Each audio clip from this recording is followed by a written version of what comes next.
Next on the Met Report, it's about time for ski resorts to close for the season. See how much time you have left. And some gifted children put their skills to the test. It was an honor, actually. We were excited when we found out that she was invited to join the club. Later, we get an interview with some of the cast of Disney's award-winning musical. The Met Report starts now.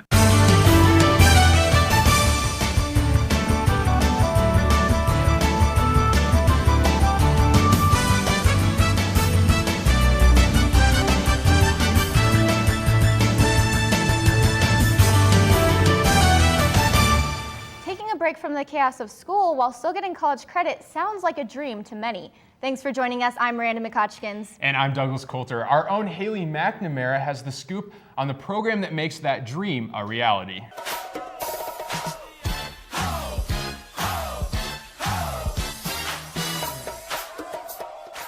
We see pictures of different countries all the time promoting study abroad to students, but these pictures are definitely worth more than just a glance. Summer 2016 is quickly approaching and can be the perfect time to study abroad. I chatted with a few Metro students to see what they had to say. I have never studied abroad before.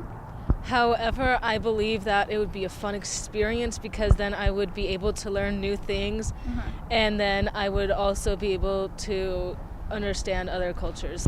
I think it would be absolutely fantastic to be able to either travel to New Zealand or Korea. Both of those industries have fantastic film programs that I would be absolutely giddy about being able to participate in. As of right now, the summer sessions offer more than 20 destinations for students to choose from, including France, Costa Rica, Spain, Italy, and a slew of other options. Most students assume that studying abroad is too expensive for them, but there are more than 120 grants altogether dispersed to students among certain trips, as well as 12 other scholarships open to anyone interested to apply for. Financial aid is also a possible option even for students who have never previously qualified. And you could soon be saying adios. Haley Mack, The Met Report. For more information on the Study Abroad program, visit our website at mymetmedia.com.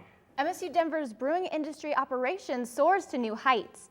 Denver International Airport partners up with student brewers and the Tivoli Brewing Company to give Den its very own beer. The airport will act as a second training site for students. The university hopes this new partnership will expand students' learning opportunities and build connections. We Won't Be That Campus was held this week to raise awareness for sexual assault on college campuses. The event is designed to help students and give them resources to deal with issues related to sexual violence. The event is a part of Sexual Assault Awareness Month, which runs throughout April. The annual tri-institutional referendum votes are coming, and it is your chance to have your voice heard on several campus referendums. Students have the chance to decide whether or not student fees should continue to fund the RTD College Pass and the Auraria Facilities Bond fee, in addition to the Auraria Sustainable Campus Program. The elections will take place the week of April 11th. For more information on the issues For all the latest information, visit our website at mymetmedia.com. Although the snow is still falling in Denver, resorts are starting to think about closing for the season. Vail and Copper Mountain will close on April 24th, a 2-week extension from their normal closing date, while resorts in the southern mountains such as Telluride and Wolf Creek will close this Sunday. Loveland will stay open through early May and A Basin in June. Well, I've actually never tried skiing before. I've always wanted to. Maybe I'll try to go up one time before it closes. Yeah, you still have some time left, so. Yeah, I do. And springtime is a good time to go up there. Yeah, definitely. Weather's nice. What about around here, Alex? Well, we did see some snow flurries yesterday in the metro area, but today we're going to be warming things up really nicely. This image was from Boulder, and this was yesterday. We saw those overcast skies, and we saw that the snow flurries were sticking around in the Flatirons, but just like here in Denver, the snow was not sticking to the ground because it was just melting right off. Now, currently we're sitting at 39 degrees here in Denver, and we are under mostly clear skies with just a few clouds in the air. And the colder temperatures from yesterday are going to kind of stick around here, but we'll be getting the sunshine back again here on Friday. By 5 p.m., we're going to be at 45 degrees, which will be our high today. And then into the evening, we'll go back down into the 40s. By 7 p.m., we'll be at 40. And then by 9 p.m., we'll be dipping back into the 30s, and our overnight low will be in the 30s tonight. Now, For April 1st, our average high is 58 degrees, and so we are a little bit cooler than that average high because of that cold front that moved in at the end of the week this week. And for our average snow for April, we will be looking forward to probably about 9 inches this month if we stay along average. Now, stick with us. Coming up, I'll have information about our cooling off temperatures tonight, and then I'll have the weekend forecast, as well as I'll let you know when warmer temperatures will be coming to the Denver area. Thanks, Alex. When we come back, Chipotle announces a new food chain. Find out what foods they'll be serving next. And later, a tornado tears through northern Oklahoma. That is towards the zoo. Seriously, oh, look at that. We'll be right back.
In our area, everything changes. There's always new things to see or do. In your Noticiero TMED, we'll tell you all you need to know about our school. News about our region and beyond our borders. Every Friday morning at 10:30 through Comcast Channel 58 in Denver and on live stream in iTunes or Android. Noticiero TVMED, the student voice of MSU Denver in Spanish.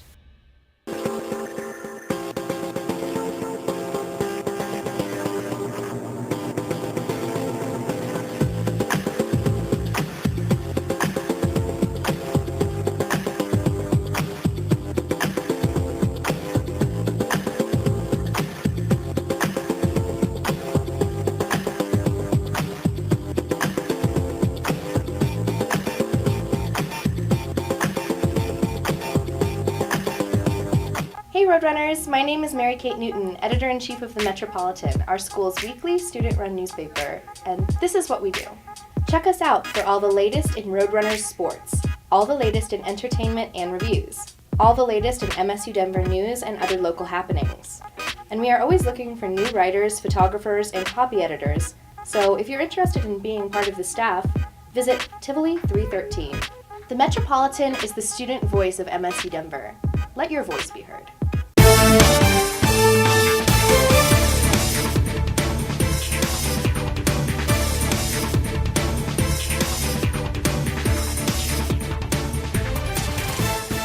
Welcome back. Severe weather took aim to the south this week.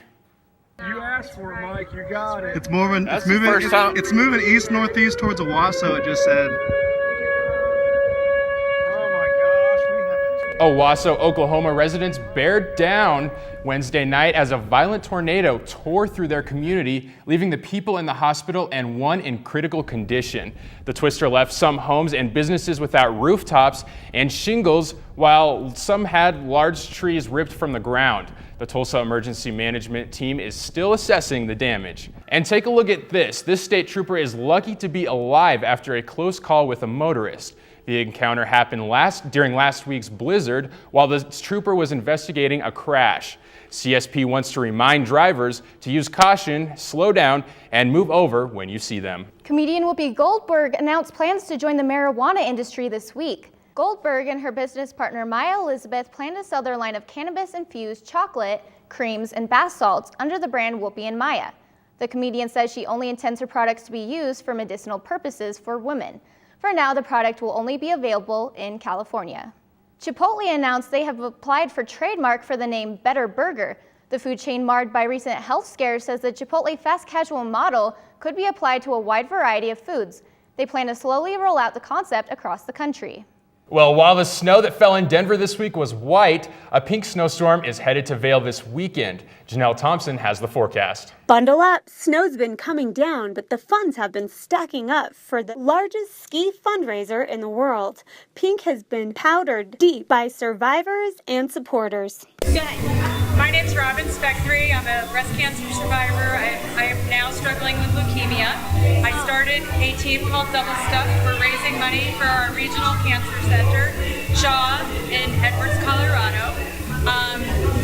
We have a huge silent auction and a lot of raffle items that we're giving away tonight and trying to raise money. We've been fundraising for the last month. Our team has raised over $27,000 before this evening.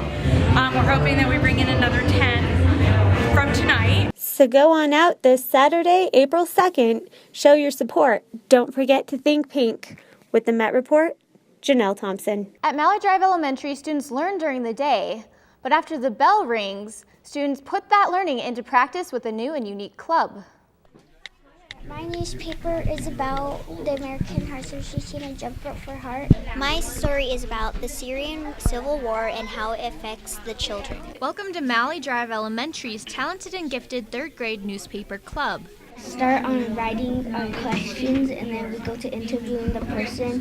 And so we kind of just like write about who we interviewed, what's their opinion, and what the article's about. After 3 months of hard work, students had a chance to present their finished articles to their families. It was an honor, actually. We were excited when we found out that she was invited to join the club. This is a great way for them to start to learn how to write, and then they can get into more complex writing later on. We started this year because we have some students who are gifted in literacy, and we wanted to be able to serve their needs. They've been working super hard, so we wanted it to be a celebration. For the first time, it was, really successful. The kids enjoyed it, the parents enjoyed it. I think the kids really got a lot out of it. We had some great articles written by the students. The kids weren't the only ones to learn from this experience. Just seeing how the kids thinking.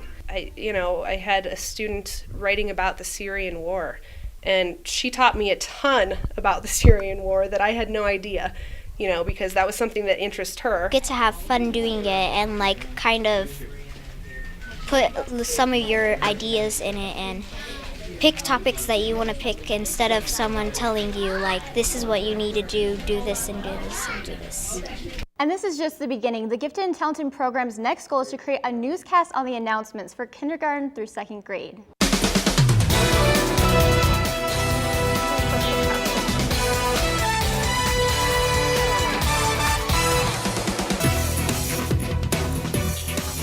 Well, this weekend should be shaping up to be pretty warm here in Denver, as well as into next week. Thanks for joining us. I'm student meteorologist Alex O'Brien. Now, tonight in Denver, we will hit a low of 31 degrees by tonight, and we'll be sitting under mostly clear skies with just a few clouds in the area. And tomorrow morning by 9 a.m., we'll be warming up nicely. We'll be at 40 degrees at 9 a.m., and we'll see clear skies and just a few stray clouds in the air. And by 3 p.m. we'll hit our high of 63 degrees here in Denver, and it should be a really nice afternoon, and into Sunday will be even warmer.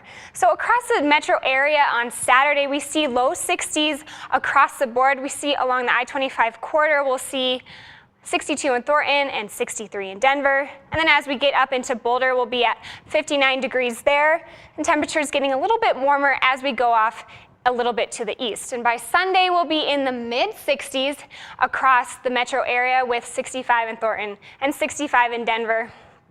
And then as we get out to DIA, we'll be 66 degrees. So the temperatures will really start to warm up here in Colorado, and we'll be actually seeing spring-like temperatures here. Now on Saturday, we see that the system that we saw later this week was going to be moving off into the eastern area of the country, and we'll be seeing some snow showers up in the Great Lakes area. But as for Denver, we'll be seeing a high pressure system start to build, and that'll be building into the weekend and then also into the rest of the week. And we'll see that the high pressure system will really start to dry things up for us and keep us pretty warm. And again, on Sunday, we will be seeing that snow possible up here in the Great Lakes region, along with this low pressure system, but that won't be affecting us. So we'll be staying nice and warm here in Denver. Taking a look at our first week of April, we'll be starting out really nice and be hitting 70 degrees by Tuesday.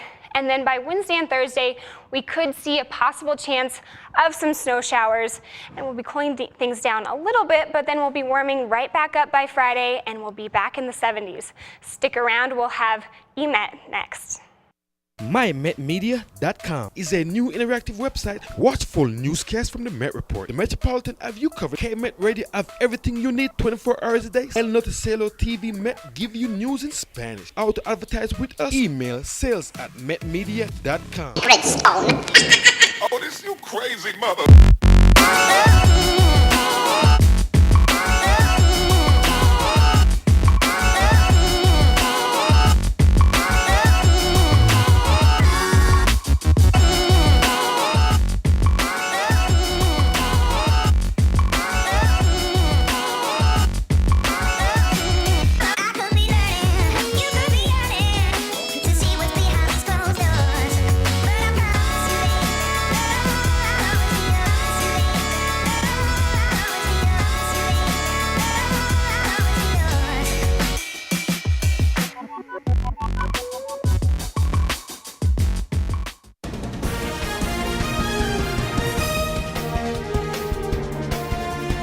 Now joining us for EMET is Avery Anderson. Well, here we are at another Friday, which means another round of entertainment news, including some super-powered must-sees and some futuristic robots. But before that, let's check in with this week's EMET Top 5. At number 5, Robert Santoli hit the jackpot on Wheel of Fortune with only 2 letters on the board. Santoli guessed several correct phrases and won $76,086 in one episode. With luck like Robert's, I should have had him buy my $1 billion Powerball ticket. Starboard. Yeah, that's it. Stalking its way into our number 4 slot is Walker Stalker Con. The Walking Dead and overall zombie convention is here this weekend at the National Western Complex. In addition to seeing some of your favorite Walking Dead actors, you can also try your luck in a real-life zombie apocalypse simulator. Shooting its way into number 3 is a sleek yet dangerous new gun. A company in Montana has created a double-barreled gun disguised as a smartphone. Because we don't have enough gun issues already, I guess, this new feat of modern stupidity is already causing concern from law enforcement officials. James Gordon and The Late Late Show are claiming our number 2 slot as they got their very own carpool karaoke special. J-Lo joined Gordon for this drive, but the best part came when Leonardo DiCaprio texted J-Lo back. I'm kind of feeling like I need to cut loose. Any suggestions? What's he said? He said, you mean tonight, boo-boo, club-wise? We all love going to the zoo, except when a giant gorilla tries to attack us. Our viral bit of the week shows just that, when a clueless patron at a zoo in Omaha is almost attacked by this beast. Good thing that glass was there, because that guy was not paying a lick of attention. Unlike Melanie Townsend, who had to pay a lot of attention to understand the complex operations of this mechanical exhibit. They've made many things possible for society today, whether it's from making our favorite snack, helping us once again stand on our own 2 feet, or guiding us through the empire and back. So tell us, what could be so important? Robots have made their way into the Denver Museum of Nature and Science in a neat new exhibit. It's really showing how robots behave, how their innards work, and then what type of things can we ask them to do right now, and what might they be doing in the future. Robot Revolution introduces you to 4 types of intelligent machinery. The basic piece about how robots move, and that's the mobility part of it. Is it moving on wheels? Is it moving on feet? And then there's a section about the sensors, how the robots gather information about their environment, and then about the robot brains, if you will, how the robots are programmed. And then the final piece is more the application of the robots, of how they can cooperate both with people and with each other. And there's no magic man operating these little guys. Some of these cool robots even perform on their own. They have all been programmed at some point, but it's not like somebody's sitting there with a joystick driving them. Once they're programmed and told how to to get the information from their sensors and what is it you want them to do, then they're on their own. Here you'll find that today's robots enjoy the little things, much like everyone else. From playing around, exercising, playing a little blackjack, and the occasional lunch break. So it's a very rich experience, and there's lots of chances to learn lots of things about robots. That sure was one impressive display of robots making headlines. But now, let's look back at some original headline makers.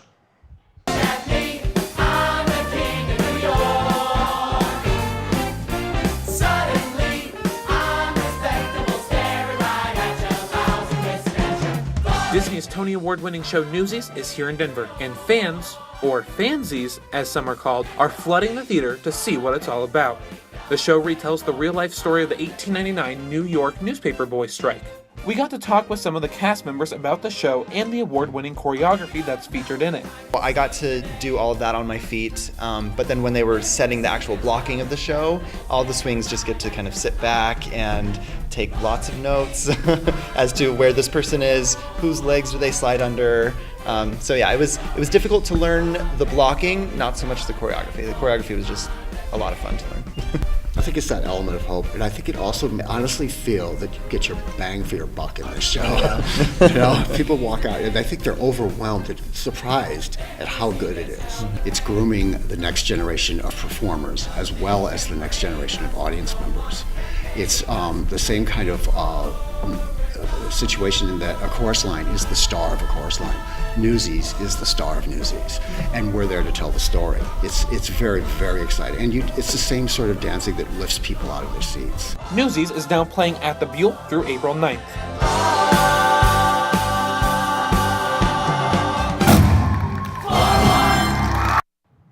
Well, guys, I just could not ignore it.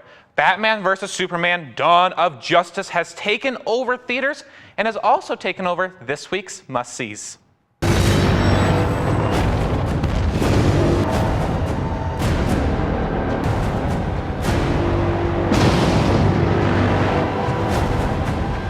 Tell me, do you bleed?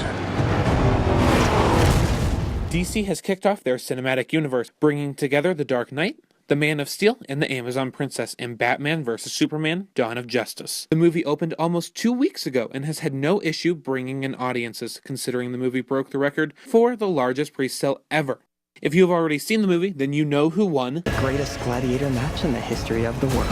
But to find out who students were supporting, we asked a few here on campus. Batman. Superman. Batman. Batman. Superman. Batman. Superman. Batman. Batman, of course. Batman. Superman. Batman. Batman. Oh, Batman. Batman, of course. Batman. Batman every day. Batman, definite. Superman. Batman. Batman. Hey, Batman. Batman. Well, I think it's clear who MSU Denver was supporting. Sorry, Superman. Even if you were rooting for the Man of Steel, don't be a sore loser and head out to see this film.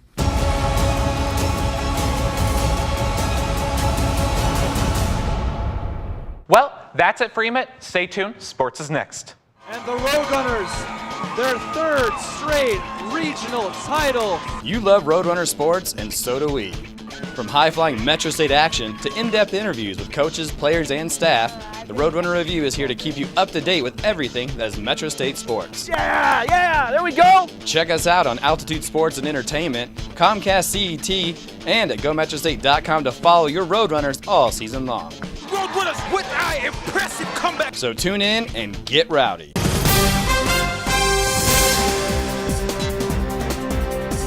Now joining us for sports is Luna Nasreldin. Looking to end a 6-game losing skid, men's tennis hoped to get back on a winning track as they took on the Young Harris Mountain Lions last Saturday. Callum Hayes picked up a win in singles play over Jan Nicholas Greats 6-2, 6-4, while sophomore Marty Loco Shunis forced a tiebreak in his first set but came up just short to Alex Pivel's 7-6, 6-3. But MSU Denver was able to get a win in doubles play as senior Porter Emery and freshman Keenan Keltenbacker took down Hamid Gendez and Greats 8-5 in the number 2 spot. The Roadrunners would end up losing to Young Harris College 7-2, but look to bounce back as they host Western New Mexico on Friday at the Regency Athletic Complex and travel to Lakewood Lakewood to face Colorado Christian later that day. Back to a winning note, MSU Denver's softball team has been on a roll, winning 8 of their last 10. Before the March blizzard, they were in Silver City, New Mexico, as they took on the Western New Mexico Mustangs. The Lady Roadrunners defeated the Mustangs 9-1, getting off to a quick start, leading 5 runs to nothing in the bottom of the second inning. Cassidy Smith, Haley Fields, and Anika Anderson all hammered a home run, leading the way for the victory. Smith also helped the Roadrunners on the mound, throwing a 3-hit shutout and receiving RMAC Player of the Week. MSU Denver will return to action this weekend for a 4-game series against Colorado Christian in Lakewood starting Saturday. Now, it might be April 1st, but March Madness still continues with the Final Four this weekend. MSU Denver's men's basketball team did not make the NCAA tournament for the first time in 8 years, but regardless, they had an exciting season. MSU Denver's men's basketball team lost their top 2 seniors from last season, so expectations were not as high as they were in previous years. They tipped off the season starting 2-2, but lost their home opener against Southwest Minnesota State. Beginning, we struggled. It was tough because it was all new guys. We didn't have, the whole thing together, and when we finally came together through the middle of the season, I think things got better. Overall, we started listening to coach more. The up and down season would become a trend as the team hovered around 500 midway through, but they turned up the heat, winning 11 of their last 14 games. This year's team was a very good one, even though we didn't make the tournament, but I think overall it was a successful team. Tony Dobinson tied the school record for 40 points in a game against New Mexico Highlands, and they would ride that momentum into the RMAC tournament, seeking revenge against rival UCCS, who knocked them out last year in the RMAC. After winning that game, they would come up just short against Fort Lewis in the second round, putting an end to the season. I thought the season went well, and for it to be my last year, I enjoyed it with these guys. They were great guys, and it was good to be here. They would finish the season 19-11, but with the team showing growth and finishing with a respectable record, they should hold their heads high. With the Met Report, Luna Nasreldin. The weather has been such a hassle recently for spring sports. Hopefully they can get in some games this weekend as long as another blizzard doesn't roll through. I don't know if we're expecting any blizzards this week, Alex, but do you have any weather graphics for us? I do. So this week will be really nice, actually. March Madness was snowy madness, but April spring season should be really nice. On Monday and Tuesday, we'll be creeping our way up to 70 degrees, and by Wednesday and Thursday, we'll have a little bit of a cool down. And then by Friday, we'll be back up, hopefully into the 70s with little chance for rain or snow. That's good. I was anticipating the weather. I'm glad you finally were. I know. Well, March definitely came in like a lamb and out like a lion, as they say. All right. Well, thank you. That's all the time we have for now. For all the latest campus news and events, be sure to visit our website at mymetmedia.com and connect with us on Facebook, Twitter, and Instagram. We'd love to hear from you. For the entire Met Report staff, thanks for watching. We'll see you on campus.